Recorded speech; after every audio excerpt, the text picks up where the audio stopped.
Citizen U presents UFO, where you find out. We're the two teachers, and today you're going to find out about presidential powers as seen from election 2016. Well, we're here to make the complex simple and the confusing clear.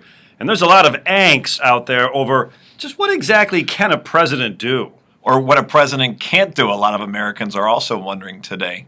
Yeah, for sure, with the surprising win for Donald Trump, and with now the transition into power, we really do need to focus on those concepts of presidential powers, both the formal and the informal. Let's not forget the Constitution dictates initially what presidents can and cannot do. And the Founding Fathers were, in fact, leery of a king. But Alexander Hamilton said, hey, we need an energetic president. Our president is empowered to do things and do things unilaterally. And certainly we know for the last 100 years, for the last century, the powers of the executive branch have increased. So the energy of the president is now what we call institutionalized. The idea that even if you have a shy president, he's still going to be really powerful. Or even if you have an aggressive president, he's certainly going to be powerful. The powers are institutionalized. Andy, let's do this together. I'll throw out a power the president has. You give us the check. For instance, a lot of people are worried about Donald Trump as commander-in-chief.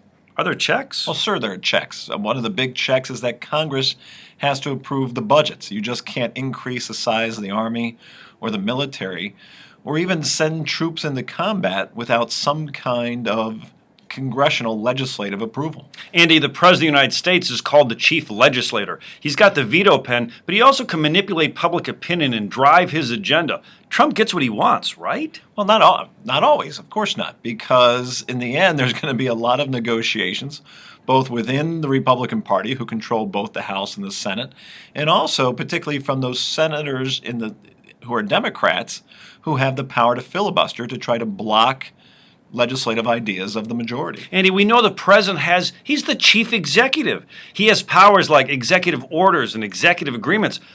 Obama brandished that pen and said, listen, I may not have Congress, but I've got my pen. He was able to do things unilaterally. What prevents Trump? Well, you got two things. One is that if he went too far, Congress could overrule him. You also have the federal courts, and that some executive orders, and including some of Obama's executive orders, get reviewed by the courts, and the courts can nullify some of those executive actions. And you also have public opinion. If Trump goes in and tries to reverse a lot of Obama's executive orders, that might be more popular. Or if President Trump tries to enact new executive orders or executive agreements that are not popular, that power of public opinion can be an incredible high or an incredible low. Say, there's a lot of fear and angst out there over Donald Trump. You forgot one power. Remember, the head of state. Remember, our president also plays the role of head of government, the chief executive, but also the role of head of state. And those are the initial scenes that we're going to see over this transition period, because President Trump does not have executive power until January 21st.